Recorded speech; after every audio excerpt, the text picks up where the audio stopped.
పెద్దోళ్ళు అయిన తర్వాత చిన్నపిల్లల్లా నత్తిగా చిన్నపిల్లల్లా గారాబంగా మాట్లాడుతుంటే చాలా ఇరిటేటింగ్ ఉంటుంది కదండి. చిన్నపిల్లలు వచ్చి రాని మాటలతో వాళ్ళు చిన్న చిన్న పదాలు మాట్లాడుతుంటే ముద్దుగా ఉంటుంది తల్లిదండ్రులకి. మళ్ళీ పదే పదే చెప్పించుకుంటాం. కొన్ని పదాలు పిల్లలకి సరిగ్గా తిరగదు నోరు. చిన్న వయసులో నత్తిగా మాట్లాడితే క్యూట్గా ఉంటుంది అది.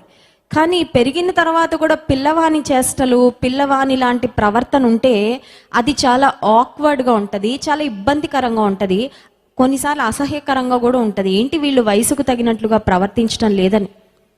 అపోస్తలుడైన పౌలు అంటున్నాడు, ఒకప్పుడు నేను పిల్లవానిలా ఉన్నాను, కానీ ఇప్పుడు నేను పెద్దవాడిని అయిపోయాను. ఒకప్పుడు నేను దేవునిలో I was a little baby. రక్షణ పొందిన తొలి దినాల్లో ఒక పిల్లవాని వలె ఉన్నాను. అప్పుడు నా ఆలోచన విధానం వేరు, నా మాటలు వేరు, నా ప్రవర్తన వేరు. కానీ ఇప్పుడు నేను పెద్దవాడిని అయ్యాను. ఇప్పుడు పిల్లవాని చేష్టలు మానాను. మధ్యాహ్న కాల సమయంలో ఆత్మలో నీవు నేను వర్ధిల్లాలంటే దేవుని సన్నిధిలో ఒక ప్రశ్న వేసుకుందాం. అదేంటంటే, ఇంకా పిల్లవాని లాంటి ప్రవర్తన ఎక్కడుంది ప్రభువా నా జీవితంలో? ఇంకా నా ఆధ్యాత్మిక జీవితంలో నేను వాక్యమును పాలన అపేక్షించకుండా ఉండడానికి నా లోపల ఏముండిపోయినాయి? నా లోపల తొలగించుకోవాల్సినవి ఏమున్నాయి? అవి నాకు చూపించు ప్రభువా, నాకు సహాయం చేయి. I want to grow.